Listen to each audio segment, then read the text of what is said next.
Hermanos, hermanas, muy buenos días a cada uno de ustedes. Me da mucha alegría de nuevo estar con ustedes en el repaso de la lección para este sábado. Nos sentimos fascinados porque aunque es un tema que ya el autor lo ha venido tocando del libro de Deuteronomio en las lecciones anteriores, hoy de nuevo se dedica un tiempo para estudiar el tema Amarás al Señor tu Dios. ¿Qué les pareció el tema, hermanos? ¿Cómo experimentaron el estudio de la semana con este título, Amarás al Señor tu Dios? Ya recuerden el texto de memoria que está en Deuteronomio 6:5. Dice, y amarás a Jehová tu Dios de todo tu corazón, de toda tu alma y con todas tus fuerzas. Un texto extraordinario, sin duda, que nos lleva al análisis de toda la semana. Ahora, el mismo autor nos muestra algo relevante en el estudio de la semana, que es el texto de Deuteronomio 6:4, dice, oye Israel, porque ese texto que dice amarás a Jehová tu Dios, de alguna manera está siendo precedido por este versículo 4, oye Israel, Jehová tu Dios, o Jehová nuestro Dios, Jehová uno es.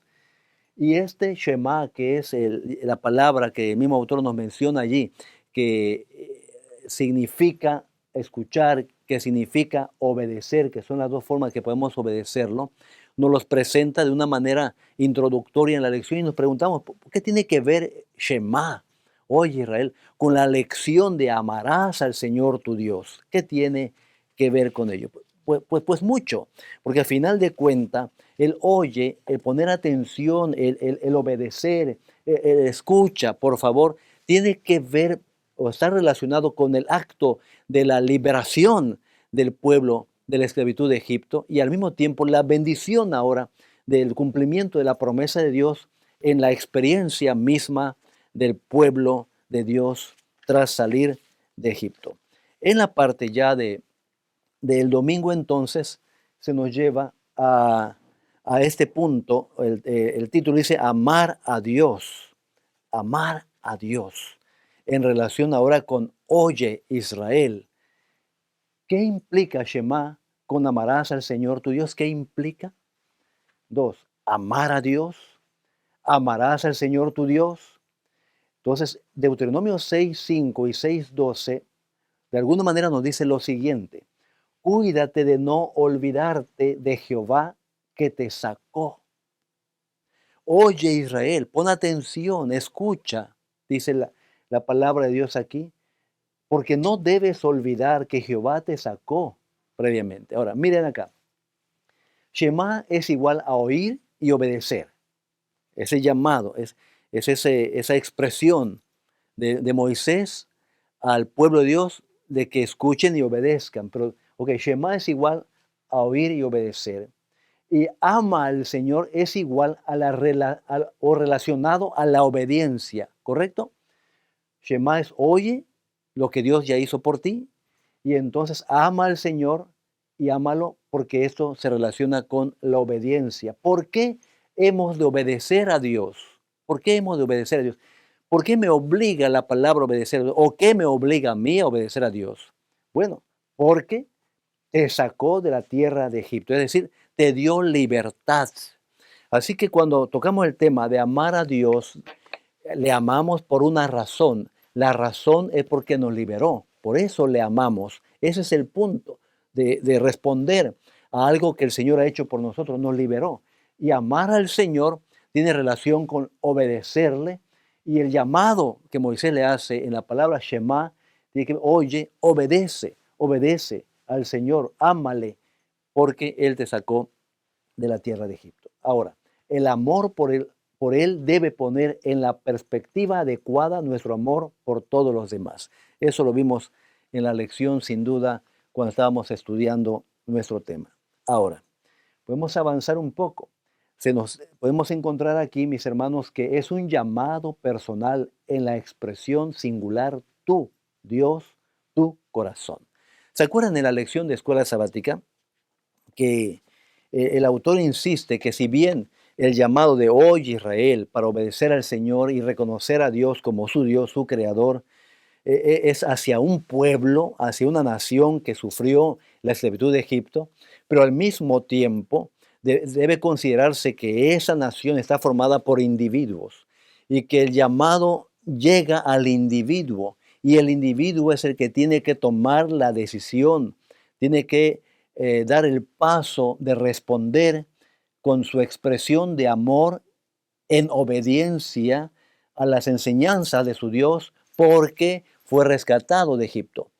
¿Por qué es personal? Porque aunque el llamado es general a todo el pueblo, el compromiso es personal. Y eso sigue siendo hoy. El llamado del Señor es a todo el mundo, pero el compromiso o la aceptación del llamado es personal de cada uno de los que vamos creyendo y vamos aceptando.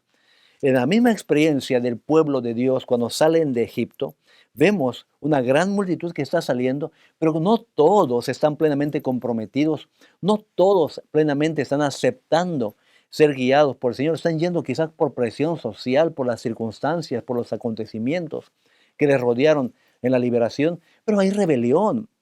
No mucho tiempo más adelante de su partida de Egipto, hay rebelión, hay idolatría, está la manifestación poderosa de Dios contra ese grupo idolátrico y en diferentes momentos hay individuos que se van uniendo uno con otro en rebelión contra Dios. Por eso el llamado es bien interesante porque es un llamado al singular, no solamente al plural. Más profundamente el llamado es al singular. Y lo notamos justamente en la expresión constante que dice, tu Dios, tu corazón, tu alma, ¿ok? Tu alma, con todas tus fuerzas. Es singular el constante aquí de nuestro Señor. Ahora, temer a Dios. La expresión de amar a Dios como resultado de lo que Él ha hecho por nosotros se ve de alguna manera ahora como encontrada o contrapuesta, de pronto podemos verla así, con el temor a Dios. Ahora, el temor a Dios contradice nuestro amor por Dios o el amar a Dios es motivado por nuestro temor a Dios. Primeramente tenemos que ver lo que nos dice la palabra de Dios en relación a esto. ¿Cómo entender el temor a Dios? Temor a Dios en el sentido de admiración. ¿Se acuerdan de la lección? En el sentido de admiración. O sea, debemos temerle, pero en el sentido de admiración y respeto por quien Él es o es Él. ¿Quién es Él? Nuestro Creador. ¿Qué más es? Nuestro Redentor. ¿Quién más es? Nuestro Liberador, ¿no es cierto? Él es Dios. Así que le admiramos y le respetamos por lo que Él es. Esto es temer. Por su autoridad, por su poder, por su justicia y su rectitud. Algo más que debemos considerar es también que especialmente debemos temerle en el sentido de admirarle y respetarle en contraste con nuestra pecaminosidad, nuestra debilidad total, y total dependencia a Él. Así que si observamos bien esa declaración que tiene el autor en la lección al tratar de definir el temor a Dios, y el sentido que nos da la traducción de la palabra original es en admiración, en respeto a. No es un miedo por la destrucción posible, aunque igualmente el autor nos lleva a ese sentido de que podemos tener miedo, un temor, porque somos hijos de ira. Eso nos lo dice más adelante, justamente en la misma lección. Somos hijos de ira, y como hijos de ira, debido a que hemos vivido una vida de desobediencia, la condición natural o la consecuencia natural sería destrucción, entonces hay temor. Pero cuando observamos, cuando abrimos nuestros ojos a la fe y nos damos cuenta que el Señor ha provisto salvación para nosotros, entonces nuestro temor no es un temor de miedo por la ira de Dios, sino es un temor de respeto y admiración por lo que Él es y por lo que Él ha hecho por nosotros. Entonces, en ese sentido, temor y amor no se contraponen necesariamente, sino que el temor nos lleva a respetar a aquel quien ha hecho todo por nosotros y nos ha llenado de su presencia. Por ejemplo, en el Nuevo Testamento encontramos el texto de Efesios 1 al 10, 2, 1 al 10. El temor y amor y al mismo tiempo, temor y amor al mismo tiempo. ¿Cómo ocurre eso? Entonces, temor a Dios por lo que somos. Según Efesios, temamos por lo que somos. Somos hijos de la ira. Hijos de la ira, ¿por qué? Porque él dice, ustedes fueron hijos de la ira. Si gustan que vayamos a Efesios para que sea un poquito más clara la lectura, les invito a buscar esa epístola, porque es muy interesante, porque el apóstol Pablo está hablando y está entendiendo, mis hermanos, del contexto también del Antiguo Testamento, que más adelante veremos, tendremos un comentario al respecto. Capítulo 2 dice, leo del versículo 2, en los cuales anduvisteis en otro tiempo, siguiendo la corriente de este mundo conforme al príncipe de la potestad del aire, el espíritu que ahora opera en los hijos de desobediencia. Entre ellos vivíamos también todos nosotros en otro tiempo, andando en los deseos de nuestra carne, haciendo la voluntad de la carne y de los pensamientos. Y éramos por naturaleza hijos de ira. Éramos. ¿En qué momento dejamos de ser hijos de ira? Cuando creemos, cuando aceptamos a Cristo como nuestro Salvador, cuando aceptamos su perdón y aceptamos que Él obre con amor transformador en nosotros. Porque el Señor no nos deja como somos, va cambiando nuestra vida, nos va transformando. Entonces, cuando tú has creído en Cristo, ya no tienes miedo por la ira, tienes respeto al Señor por lo que Él ha hecho por ti, sin merecerlo. Y ese respeto, aquí en la Biblia se nos dice, y mismo Efesios dice, teme a Dios, teme, ama a Dios y teme a Dios. Es importante comprenderlo así, porque no es tenerle miedo al Señor, ¿es cierto? Sino debemos amarle al Señor. Él nos redimió no por las obras, sino por su gracia, para que nadie se gloríe.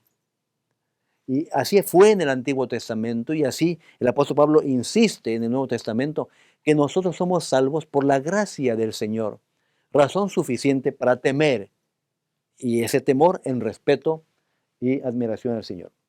Ahora, otro elemento importante que se resalta en la lección de la semana es precisamente el hecho de que hemos de amarle al Señor porque Él nos amó primero. Me gusta ese asunto, porque ya nos dijo que debemos amarle por lo que Él hizo. Pero curiosamente lo que Él hizo no es algo que hizo de manera casual o como una reacción ante una situación de emergencia. El hombre pecó, ¿qué hacemos? La mujer ya ha pecado, ¿qué hacemos? ¿Cómo podemos solucionar este asunto? Y entonces, aunque hay muchos pensamientos y gente dice, bueno, pudo haber destruido lo malo y volver a construir o crear algo bueno, moralmente bueno, sin tendencia al pecado otra vez. Bueno, no vamos a discutir ese tema. El punto es que Él nos amó primero. ¿Cómo disfrutamos este hecho de que Dios nos amó primero? Porque los textos que encontramos aquí en Deuteronomio 4, 7, 10, 23 y 1 de Juan 4, 19, el sentido, no el sentido común, perdón, la nota común o la tendencia común de estos textos es que Dios toma la iniciativa para rescatar al hombre. Y la hermana White, en Deseo a toda la gente, página 13, dice, el plan de nuestra redención no fue una reflexión ulterior, no fue una reacción a un problema que se afrontó, un plan formulado después de la caída de Adán, fue una revelación del misterio que por tiempos eternos fue guardado en silencio, es decir, con tiempo suficiente antes de la creación misma, ante la posibilidad de que el hombre pudiera desobedecer porque se le estaba dando libertad de decisión, libre albedrío, ¿verdad? Libre voluntad, ya se hizo la provisión para rescatar a la humanidad. Qué hermoso esto. Ahora, esto de alguna manera nos dice, bueno, Dios nos amó primero y por el hecho de que nos haya amado primero, eso es suficiente para adorarle, para gozarnos, para entregarnos a Él, para obedecerle. Ahora, recordemos que el amor de Dios es un amor transformador. Y iba a decirles algo, pero ahorita lo voy a comentar mejor en la siguiente parte, porque el amor de Dios es un amor transformador. O sea, realmente Dios no nos ama para dejarnos ser y actuar como bien querramos, sino que nos ama en consecuencia de que Él nos creó y en cuestión de su pacto, Él cumple sus promesas en consecuencia que nosotros también cumplamos nuestra parte. Ahora veamos acá, Deuteronomio 5, 7, 10 y etcétera, que son los textos que tenemos allí en la parte del miércoles.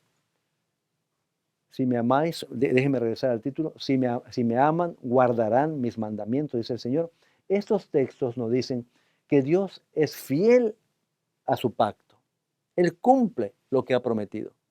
Y Él espera que sus hijos cumplamos la parte que nos corresponde en el pacto.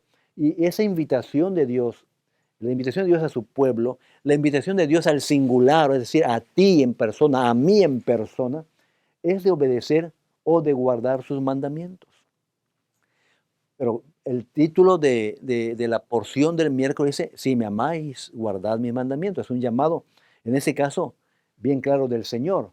Ahora, primera de Juan 5.3 nos ayuda a esclarecer un poquito más y también nos ayuda, de acuerdo al autor de la lección, a comprender el hecho de que el Antiguo Testamento es un contexto para entender el Nuevo. Y el Nuevo, de igual manera, nos sirve de contexto para entender el Antiguo.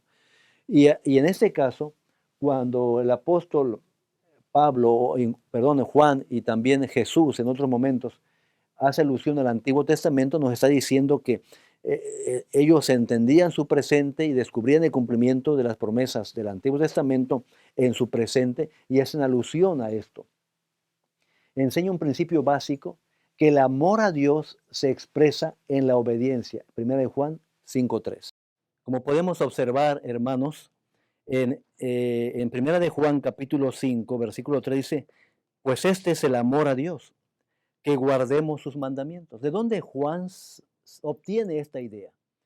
Pues Juan mismo lo registró años atrás en el Evangelio de San Juan, justamente 14, el que estamos viendo, 14:5, donde el mismo Señor dice, si me amáis, guardad mis mandamientos, y entonces yo rogaré al Padre y le dará un consolador. Qué hermoso entonces es esta expresión del amor al Señor. Porque miren, volvamos a una porción ya para ir concluyendo. Encontré en el comentario bíblico adventista lo siguiente en relación al texto, y amarás al Señor tu Dios. O oye Israel, ¿no? Amarás al Señor tu Dios. Que la idea, dice el comentario bíblico adventista, que la idea de amar a Dios en el sentido del texto es amarle de una manera que implica deseo, que implica afecto, que implica una inclinación a Dios por lo que ya hemos comentado, obviamente. Cuando dice de todo corazón, está haciendo alusión a nuestras motivaciones. Es decir, que tu motivación debe ir hacia Dios en el amor al Señor. ¿Y qué te motiva a obedecerle? Pues es el amor al Señor. Y con toda tu alma tiene que ver con el principio mismo de la vida, de la creación, del ser, haber sido hechos por el Señor. Y con todas tus fuerzas tiene que dar la idea de una fuerza en crecimiento, una fuerza que se abre en desarrollo y en crecimiento. Así que es hermoso el texto cuando lo podemos percibir y entender de la manera como nos lo está presentando la Biblia y la guía. Así que es obediencia a estos 10 mandamientos. Obediencia que no es por amor a Dios, es mero legalismo entonces. Y por lo tanto es árido y sin sentido. Y la obediencia, obedecer a Dios por lo que Él hizo por nosotros, es obedecer por amor. Así que debemos hacer la diferencia entre una cosa y la otra. Debemos obedecer, pero no por mero legalismo, no por simplemente querer obedecer porque pretendo alcanzar algo porque obedezco. Es que no alcanzas nada por obedecer. Cuando tú obedeces, simplemente cumples, respondes al amor que el Señor siente por ti y lo expresas en amor con el Señor, en la que hay una interrelación entre el Creador y la criatura, entre tu Dios y tú mismo como persona. Ahora, el primer mandamiento, y es la última parte ya de nuestra lección, es una pregunta que le hacen a Cristo allí en Marcos capítulo 12. Una pregunta en la que, ¿cuál es el primer mandamiento? O quizás el más importante. Si vamos al texto, nos damos cuenta que el Señor Jesús responde de una manera bien interesante. El primero de todos los mandamientos, dice el Señor, es oye Israel. Y miren, Él está aludiendo, Cristo, a Deuteronomio 6. ¿Se dan cuenta? Está yendo a aplicar su comentario, su respuesta al contexto del Antiguo Testamento y le da validez en su presente. Dice, oye Israel, el Señor nuestro Dios, el Señor uno es, y amarás al Señor tu Dios con todo tu corazón y con toda tu alma y con toda tu mente y con todas sus fuerzas. Ese es el primer mandamiento, dice el Señor. Pero este primer mandamiento antecede a otro que el Señor menciona en la misma porción bíblica de Marcos, y amarás a tu prójimo como a ti mismo. Así que los 10 mandamientos del Antiguo Testamento, el Señor los trae al presente como válidos y haciendo alusión a esta primera parte, engloba todo aquello que tiene que ver con los mandamientos relacionados con Dios. No tendrás dioses ajenos, no tomarás el nombre del Señor en vano, entre otros mandamientos. Y cuando dice llamarás a tu prójimo, se refiere a todo el conjunto de mandamientos que tienen que ver con esa relación los unos con los otros. No matar, no robar, no mentir, no cometer adulterio, no codiciar.